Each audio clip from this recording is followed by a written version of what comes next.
Welcome, everyone. I'm excited to be here today to talk about framing your PG research questionnaire. Today's presentation will introduce you to the key aspects of developing an effective research questionnaire. We'll cover the main steps involved, best practices, and some tips to help you succeed. So, let's get started and explore how to frame your PG research questionnaire effectively. So, one of the biggest advantages of using validated questionnaires is that it saves you a lot of time. Instead of starting from scratch and trying to develop your own questions, you can rely on proven frameworks that have already been tested and refined. This means you can focus more on analyzing your data and less on designing your tools. When it comes to efficiency, using these tested scales ensures that your research is more straightforward and reliable. These instruments have been validated across different samples and over time, which means they produce consistent results. That consistency is crucial because it helps you trust that your findings are stable and not just a one-off occurrence. Reliability is a key concept here. When an instrument has been peer-reviewed and validated by experts, it's more likely to yield dependable data. This peer review process acts like a quality check, making sure that the questions are measuring what they're supposed to measure and doing so accurately. And then there's credibility. Using validated questionnaires really boosts the credibility of your research. It shows that your work meets academic standards, which is important when you're seeking supervisor approval or aiming to publish your findings. Essentially, it enhances the trustworthiness of your results. So, in summary, validated questionnaires matter because they help you save time, ensure reliability through tested scales, and establish credibility by meeting rigorous academic standards. All of this aligns perfectly with our goal of conducting high-quality, trustworthy research efficiently. All right, once we've refined our questionnaire based on the feedback we've received, the next step is to prepare it for distribution. This means making sure it's polished, clear, and ready to go out to your respondents. After that, we move on to finalizing the instrument itself, ensuring everything is in place and ready for use. To catch any remaining issues, it's a good idea to test the questionnaire with a small group of 5 to 10 respondents. This pilot testing helps us identify any confusing questions or technical problems before the full rollout. During this phase, you might need to modify some questions to better fit your specific research setting, making sure they are relevant and understandable in your context. Remember, the goal here is to create a reliable and valid instrument, so taking these steps carefully will pay off in the quality of your data. When you're looking for validated questionnaire references, it's essential to focus on the methodology sections of the studies. Here, pay close attention to key reliability metrics like Cronbach's alpha, aiming for a value greater than 0.7 to ensure internal consistency. Also, look for evidence of factor analysis, which helps confirm that the questionnaire measures the intended constructs. Additionally, check for test-retest reliability, which shows that the instrument produces stable results over time. To validate these metrics, trace the references backward from relevant studies to find the original scale development papers. This way, you're verifying that the instrument was properly developed and validated. When conducting your database search, use platforms like Google Scholar, Scopus, and JSTOR. Search for terms like scale development combined with your specific topic keywords. Start your literature review by focusing on recent research papers in your domain. Be sure to examine their methodology sections carefully for references to the instruments used. By following these steps, you'll ensure that the questionnaires you choose are both reliable and valid, which is crucial for the integrity of your research.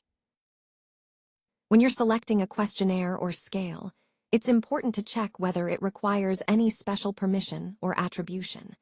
Some instruments are in the public domain and can be freely used, but others need formal approval from the author. So, always verify the copyright status before incorporating a scale into your study. Next, I recommend looking for subsequent research that has successfully used the same scale in similar contexts. If you find studies that have employed it effectively, that's a good sign that the instrument is practically applicable and reliable for your purposes. Another key point is to examine the psychometric properties reported for the scale. You want to see evidence of reliability, such as Cronbach's alpha and validity, whether content, construct, or convergent validity. Also, check if the study includes factor analysis results, which can tell you about the scale's structural integrity. Finally, it's wise to prefer scales published in peer-reviewed journals, especially those in Q1 or Q2 categories. And don't forget to verify the number of citations. An instrument cited over 50 times typically indicates a well-established and accepted measure. By following these tips, you'll be better equipped to identify validated questionnaires that are both reliable and appropriate for your research. Now, let's take a closer look at the demographic questions we've included in our survey. These questions help us understand the background of our respondents and are crucial for analyzing the data accurately. First, we ask about the location, whether it's urban, semi-urban, or rural, because this can significantly influence responses and perspectives. Then, we inquire about the respondent's designation level, ranging from entry-level to owner, which helps us gauge experience and responsibility levels within organizations.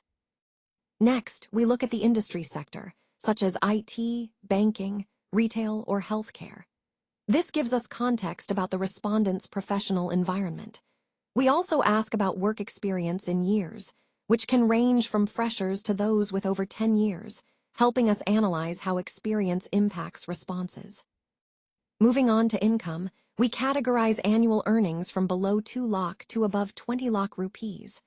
This helps us understand economic backgrounds.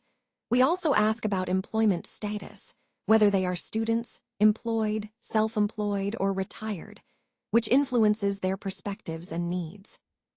Educational qualification is another key area, from below HSC to doctorate, providing insights into educational backgrounds. Gender is also included, with options for male, female, other, or prefer not to say, ensuring inclusivity. We then inquire about age groups, from under 18 to over 56, to capture generational differences. All these questions together form a comprehensive demographic profile that allows us to segment and analyze our data effectively. Understanding these demographics helps us tailor our strategies and insights to better meet the needs of different groups. Allow respondents to express views in their own words. This approach is really valuable because it helps us gather exploratory insights that go beyond the predefined options we often use in surveys. When we ask open-ended questions like, "In your opinion, what are the 3 most important factors that influence your decision to adopt digital marketing tools in your business?" we invite respondents to share their perspectives freely. This can reveal motivations, concerns, or priorities that we might not have considered. It's about capturing the nuances of their decision-making process. These insights can be incredibly useful for tailoring our strategies more effectively. Remember, this kind of qualitative feedback complements the quantitative data, giving us a richer, more comprehensive understanding of what truly influences adoption decisions in the digital marketing space. On this slide, we're focusing on designing a comprehensive set of 20 to 30 statements that cover all relevant research dimensions. These statements are crafted to ensure a balanced mix of positive and negative wording, which helps us avoid any potential bias in responses. It's important to maintain a consistent 5-point scale throughout, ranging from strongly disagree to strongly agree.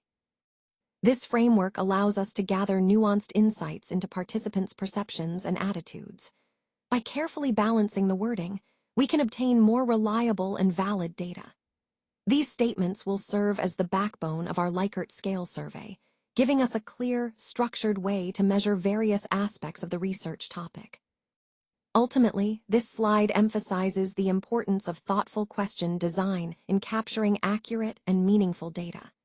Remember, well-crafted statements help us understand the full spectrum of opinions and experiences related to our study, which is crucial for drawing valid conclusions.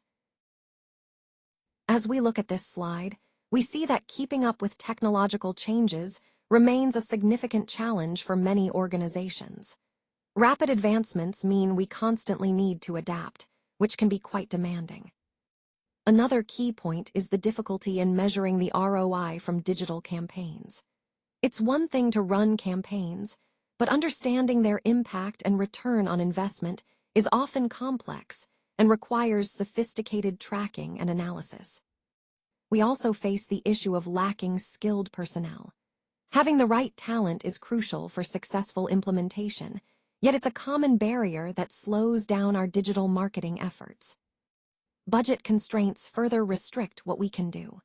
Limited budgets mean we have to prioritize and sometimes scale back our digital initiatives, which can hinder growth. Overall, these challenges highlight the importance of strategic planning and resource management as we navigate the constantly evolving digital landscape. Recognizing these barriers helps us find better ways to overcome them, aligning our efforts with the overall goal of enhancing our digital presence and effectiveness. Remember, a well-designed questionnaire that uses validated instruments really boosts your research credibility and can make a big difference in successfully completing your PG project.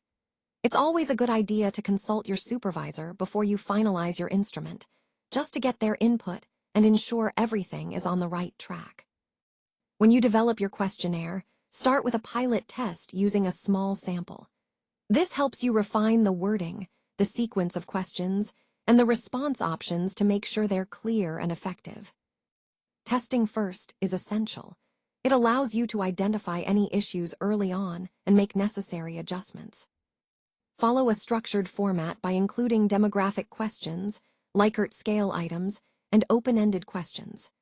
This combination helps you gather comprehensive data, capturing both quantitative and qualitative insights.